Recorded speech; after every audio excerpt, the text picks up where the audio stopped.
sasabihin hindi kami nagkamaling magpakupok sa tunay na alaga ang gala, ang ating minamahal na kinagawa sa mababang kapulungan, kagalang gala, Romel Rico Te Angala!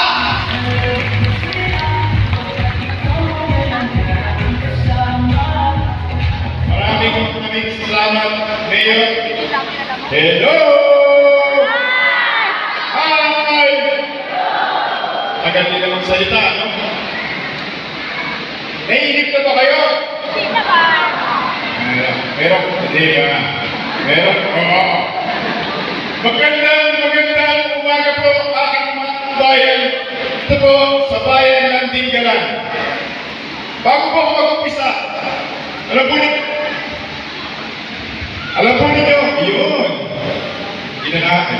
Delikado kayo. Pag maganda yung mind ni Congressman, baka isang oras ang magsalita dito.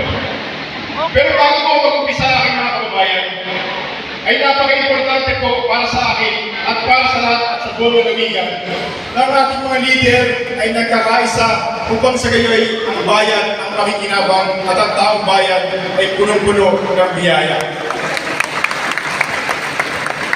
Babatiin ko po muna, alam kong kilala nyo na, pero napakahalaga na sila ay katuwang natin para patuloy ang pagsulong ng ating lalawigan. Uunahin ko na po. Kanina nakaringgan niyo magsalita. Marahil maiksi lamang. Pero itong taong ito, pagdating naman sa gawa, sigurado magtatrabaho para sa lalawigan ng Aurora.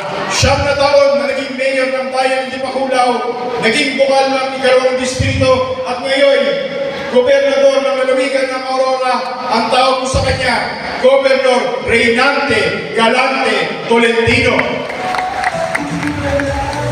At ang kanyang kalakbay, isang inhinyero, alam kong mahal din ang taga-Dingalan ito, at tayo ay nakikiusap na mahalin muli natin si Engineer C.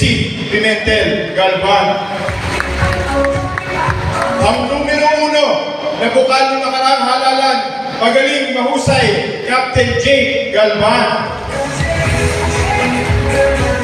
At sa kaliwa naman ni Mayor, ito po, matagal ko na rin nakatrabaho ito. Doktora sa Aurora Memorial Hospital at kapatid ng kasalukuyang bukal na si Santi Palmero. Total, wala naman si Santi dito. Tiyak na mas magaling kay bukal Santi Palmero, Doktora Norma Palmero. At yung sa kanyang kaliwa, kung dati ay lagi natin nakakasama, siya po ay namahinga dahil siya po ay nagpunta naman sa bayan ng Baler, na kung saan siya po ang vice mayor ng aking kuya sa bayan ng Baler. Sa pagsasama nilang dalawa, sa pagtutulungan, lahat po sa bayan ng Baler ay nagawa na po namin, natapos na namin magbabalik bilang bukal ng ating lalawigan si Vice Mayor Pedro Bobo Oong. At ang kanyang katabi naman sa kaliwa, ito po, pamangkin ko po ito. Nakaringgan din yung kanina, isang abogado. Ang pakiusap ko po sa kanya, simple-simple lang naman. Kung sakasakaling may kinakailangan ni notaryo para sa lahat ng sektor sa buong lalawigan ng Aurora, huwag na po siya magbabayad. Ilibre na niya para sa taga-Aurora. Sa ating bilang mga bayan, dapat tuloy-tuloy din ang ating mga kasamahan sa ating municipal level sa pamumuna ni Aurora Tanay. Ang nurse ng bayan, Abby Galvez. At para hindi po ako malito, mula kanan hanggang kaliwa, Konsehal CJ de Guzman. Ito, huwag po kayo malilito. Graduate na po ito. Pero kasama at katuwang pa rin natin, Konsehal Rafi Padilla. Konsehal Ian Evangelista. Konsehal Dondon Paay. Konsehal Nitz de la Cruz. At yung sa kaliwa po natin, Konsehal Maylin Figuracion. Konsehal Onyok Tagaslas. Kinakabahan siya, akala niya, hindi ko siya kilala. Alas to eh. Siya naman nervyoso. At next po natin, dating BFP, Konsehal Norby Capulo. Dating Armed Forces, Kuya Konsehal Colonel June Pasigola. At last na po ito mga kababayan, pinakamalakas sa palakpak, para sa Dole family at DSWD and LGU officials. Magandang umaga po aking mga kababayan. Ngayong araw na ito, pinagsama-sama natin yung layout, taas ang kamay ng tupad. 500 po yan. Taas ang kamay ng bola. Madami yan. Taas ang kamay ng tour guide. Wala. O ano eh? Wala. Ano ba yung isa natin? Mamaya yata. Tour guide. Bangkero. Taas ang kamay. Wala din. O ano eh? Wala lang niyo. Anyway, ganito yan, mga kababayan. Pagpaumanin ko, sapagkat sabi ko nga po sa inyo, kagabi lang, nasa kongreso ako, nakawin ako mga alas 6 ng gabi, bago ng alas 3 para bumiyahe pumunta ng Tinggalan. Kasi nga po, pagkatapos po nito, ay tatakbo muli ako sa Baler, San Luis, then sa Thursday, diretso po ako sa Tigadi area, Dilasag, Kasiguran, Dinalungan, then sa Piernes, balik para sa Maria Aurora at Dipakulaw. Alam po ninyo, dito po sa lalawigan ng Aurora, mga kababayan, umikot ko sa buong lalawigan, ay halos matatapos na natin yung mga proyekto na kinakailangan natin. Pero hindi natin kinakalimutan yung mga social services na katulad po nito. Sasabihin ko po muli, hindi po basta-basta dumarating na lamang yung pondong yan. Ako, talagang taon-taon, babalik din ako dito para sa PWD, solo parent, para kahit papano, madama naman nila ang presensya ng pamahalaan dito po sa ating lalawigan ng Aurora. At sabi ko nga po, napaka-importante ng ating mga pagtutulungan. Bakit? Kasi sabi ko kay Mayor, yung mga nakukuha ng halimbawa ng tupad ng senior citizens na ibibigay ni Governor, kailangan mayroon pang gastos ng ating mga kababayan. Simple lang naman ang pangarap ko para sa Tinggalan, mga kababayan. Ano yan? Noong nakaraang 2 linggo, sa wakas, sa tinagal ng panahon, pag nasa Baler ka, pag pupunta ka ng Tinggalan, iikot ka pa ng Nueva Ecija para makarating sa bayan ng Tinggalan. Ang pangako ko, nung ako naging congressman noong 2019, dapat ang Tinggalan ay connect ako mismo sa San Luis at bayan ng Baler. At magandang balita mga kababayan, kung nakikita po ninyo, ginagawa po yan.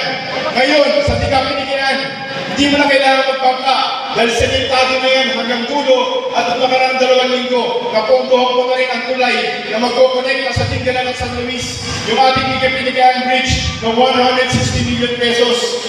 Tuloy-tuloy po yan mga kababayan, pati yung site ng Baler ginagawa natin. Bakit? Upang sa gayoy kahit paano, dito po dadaloy ang mga turista sa ating minamahal na bayan ng Tinggalan. At kung sakasakali, yung ating mga taga-coastal, pag-emergency, hindi na kailangan makipagsapalaran sa malalaking alon para iyon ay magawa ng paraan. At sabi ko nga noon, kinakailangan napakalaking tulong mula sa gobyerno. Bakit? Yung ating convention center, nakikita naman po ninyo, magagaling sa akin yung kuya kong mayor ng bayan ng Baler, si Mayor Ed. Bakit? Dalawa lang ang pinapagawa ko convention center sa buong lalawigan, Baler at Tinggalan. Pag nalaman ng kuya ko, mas maganda yung sa Tinggalan, magagaling sa akin si Mayor Angara. Pero tumuhin ka lang, Mayor Kaay. Dahil yan po, mga kababayan, bakit natin pinapagawa yung convention center? Kagaya sa bayan ng Baler, kumikita na ang pamahalaan, nagkakaroon ng trabaho ang mamamayan, sapagkat yung mga dumadagsak, taga Nueva Ecija, Metro Manila, taga Region 3, nag-convention sila. Pag dumating yan sila dito, may sasakay sa tricycle, may bibili sa tindahan, may bibili sa palengke, may bibili sa huli ng ating mga mangingisda. Ibig sabihin, yung ekonomiya natin ay pagkakakitaan yung ating mga kababayan. Simple-simple na naman mga kababayan, yan po ay gagawin po natin para sa ating mga kalalawigan. May nagtanong po sa akin, galing po ako ng San Luis isang araw, Congressman, bakit ikot ka pa rin ng ikot? Eh wala ka na namang kalaban. Ang sabi ko sa kanila, simple na naman. Alam ko nakakapagod. Pero pag nakikita ko yung mga ngiti ng aking mga kalalawigan, nawawala yung pagod ni Congressman para magtrabaho para sa inyo. At sabi ko nga po noon, may kailangan man o wala, hindi po ko titigil sapagkat utang na loob ko po sa inyo kung bakit ako ay narito. At may mga tatapusin tayo, isa na lamang ang aking pangarap sa lalawigan. Isa na lamang po. Noon, pangarap lang yung mga tulay. Noon, pangarap lang yung kalsadang papuntang Baler. Sa buong lalawigan po, sa 8 bayan, kasalukuyan, ginagawa na po natin lahat yan at matatapos ko na next year. Lahat ng eskwelahan, magkakaroon ng covered court. Lahat ng barangay, ganun din yan. Lalagyan natin lahat yan. Pero ang pinaka-importante na palagay ko ay utang na loob ko sa aking mga kababayan ay isa na lamang. Isang-isa na lamang yan. Sa aking ikatlong termino ay sana ako ay nananalangin na magawa ko para sa aking mga kababayan. Ano po yan? Na magkaroon dito sa ating lalawigan ng Aurora ng isang modernong ospital na tertiary level dito po sa lalawigan ng Aurora. At kung nakalamang 3 buwan mga kababayan, dati ayaw ng DOH. Pero sa abot ang karakulit po natin, mukhang nagkakaroon ng liwanag ng kaunti. Dahil dati po, pinagbabawal ang national government ng ang magpatakbo ng isang ospital, dapat daw ang gobernador at ang mayor. Pero alam ko nang galing na rin po ako doon. At alam ko kahit ang gawin ng gobernador at ang mayor, hindi po kakayanin ang pondo nila. Kaya sa pagtagal na natin pamumulit sa DOH, sa wakas, kumayag na ang Department of Health, magkakaroon tayo, papasa natin yung bill ng isang Aurora Medical Center na tertiary level sa ating lalawigan ng Aurora. At sa akin magtatapos, kasi may narinig na ako, mga kababayan, pagpapanin nyo na po yung bibigay po natin ngayong araw na ito. Pero tandaan po natin, sabi ko kasi inyo, hindi po lahat ng probinsya ay may ganitong payout.